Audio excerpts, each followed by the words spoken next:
भजन उन बेटों के लिए जो माँ बाप की सेवा बिल्कुल नहीं कर रहे हैं, और जो अच्छे बेटे हैं उनके लिए भजन है।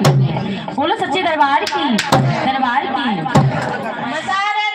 पत्थर दिल औलाद हुई है, पत्थर दिल औलाद हुई है माँ बाप के लिए, और वृद्ध आश्रम में छोड़ दिया